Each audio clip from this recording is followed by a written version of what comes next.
Aubry est vice-président national et président par intérim de l'Institut professionnel de la fonction publique du Canada. Si vous voulez voir les détails de ce que prévoit faire le gouvernement, vous allez retrouver ça sur notre site Internet. Et que vous soyez fonctionnaire ou pas, la question, elle est là. Hein. Elle nous pend au-dessus de la tête, à savoir, un jour, on retournera physiquement travailler dans notre environnement. Qu'est-ce qu'il va falloir surveiller? Eh bien, avec nous, le professeur au Cégep de l'Outaouais, microbiologiste Patrick Filion. Bonjour. Bonjour, Marie-Lou. Quand on pense retour au travail physique, sur quel détail il va vraiment falloir s'attarder? Il y a plusieurs détails auxquels il faut s'attarder. Tout ce qui est contact physique, là, on en parlait, j'écoutais un peu M. Aubry précédemment. Donc, par exemple, ce que le gouvernement veut faire, là, tout ce qui est porte automatique, lavabo automatique, tout ça, c'est des choses qui devraient être mises en place. Puis moi, en tant que microbiologiste, c'est des choses que j'aurais aimé voir même avant la pandémie, parce que ce sont toujours des objets sur lesquels il est propice de retrouver des micro-organismes qui peuvent devenir pathogènes. Donc, il y a cet aspect-là. La quantité de personnes dans un même espace aussi, ce sont des choses qu'il faudra penser. Par exemple, dans les salles de classe, dans les bureaux de travail, la densité de personnes peut augmenter justement la charge virale qu'on va retrouver dans un environnement. Donc, que ce soit au niveau, disons, physique, des objets qu'on touche, mais l'espace et l'air que l'on respire, ce sera vraiment des sujets importants là, à analyser dans les espaces de travail pour s'assurer la sécurité des travailleurs quand ils reviendront physiquement dans leur lieu de travail.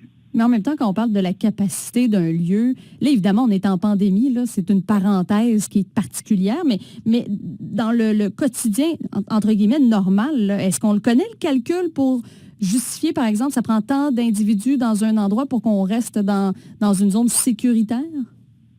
Bien, là, il y a différentes valeurs en fonction du paramètre qu'on veut observer. Là, si on parle juste de la qualité de l'air en termes de, par exemple, de CO2 et tout ça, quantité d'oxygène, il y a certains paramètres. Mais au niveau, par exemple, des infections virales, grippe, COVID, eh bien là, les chiffres vont varier un petit peu aussi. Puis par exemple, nous, au Cégep, par exemple, lors des examens finaux que l'on vit présentement, donc on avait un certain nombre de personnes maximales à respecter par local. Donc, plus un local était grand, plus on peut accueillir d'étudiants ou de professeurs. Mais ces valeurs-là vont varier d'une place à l'autre. Et il faut que que l'aération, que la ventilation de l'espace se fasse très, très bien. Parce qu'en période de pandémie, comme on le vit, que la COVID, que ce soit la grippe aussi, eh bien, à ce temps-ci de l'année, la quantité de virus s'accumule rapidement. Donc, il faut que l'aération de l'espace se fasse très, très bien. Puis ça, c'est un gros facteur aussi. Puis là, je reviens à M. Aubry et au gouvernement. Oui, toutes les mesures pour le non-contact, on va le dire comme ça, mais moi, la préoccupation majeure que j'ai, c'est l'aération des espaces. Mm-hmm. C'est peut-être ça, parce qu'on s'entend que la COVID, oui, pourrait être transmise par un contact, mais c'est quand même moindre que la transmission par les aérosols. Donc, l'accumulation de particules virales dans l'air, moi, c'est ça sur quoi j'insisterais le plus. Oui, bien, on l'avait vu avec le SRAS. C'était hyper problématique. Mais d'ailleurs, à ce chapitre-là, Patrick, les appareils portatifs là, pour purifier l'air, là, est-ce que c'est vraiment efficace, ça? Ça a un impact. Oui, ça peut être positif. C'est peut-être pas la solution miracle. Mais clairement, dans un espace restreint, on en parlait par exemple pour les classes dans les écoles primaires et secondaires, ça va avoir un effet positif. Est-ce que c'est efficace à 100%? Non. D'ailleurs, le risque zéro n'existe pas, mais clairement, ça donnerait une chance supplémentaire là, de limiter la quantité de personnes là, qui pourraient être infectées ou la transmission de personne à personne. Ça, c'est clair que ça serait positif. Dans un bureau standard, là, disons, là, je veux pas cibler un milieu en particulier, mais c'est quoi les lieux les plus problématiques, à votre avis, en tant que microbiologiste? Bien, clairement, c'est un petit peu triste que je le dise comme ça, là, mais bon, les classes, donc dans les écoles, c'est sûrement un lieu propice. On s'entend que les enfants ne sont pas les plus touchés et tout, mais quand même, il en demeure pas moins qu'il y a une certaine proximité. Puis, si les enfants demeurent dans une même pièce pendant 6, 7, 8 heures, bien, l'air peut se vicier rapidement. Les aires de travail aussi vont clairement être, puis on le voit, je veux dire, les éclosions souvent apparaissent dans les lieux de travail. Donc, le moindrement que plusieurs personnes sont réunies dans un même espace, qu'on y reste longtemps, que l'aération n'est pas très bonne, donc les chances que l'on se transmette l'infection sont grandes.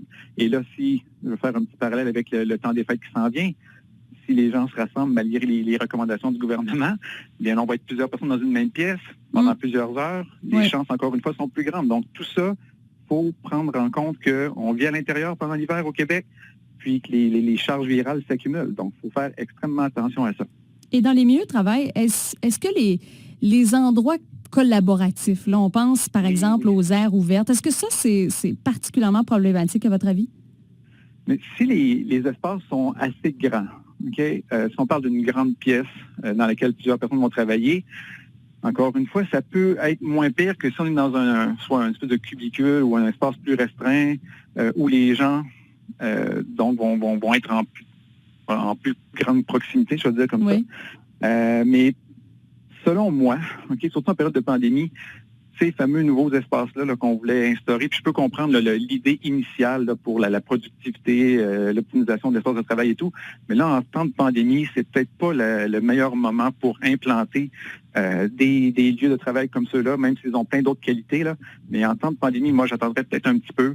Je repousserais l'échéance de ce projet-là avant justement qu'on ait une vaccination peut-être un petit peu plus importante, que la pandémie se résorbe un petit peu. Donc moi, j'attendrai peut-être à ce moment-là. Patrick Filion, toujours un plaisir de vous écouter. Merci beaucoup.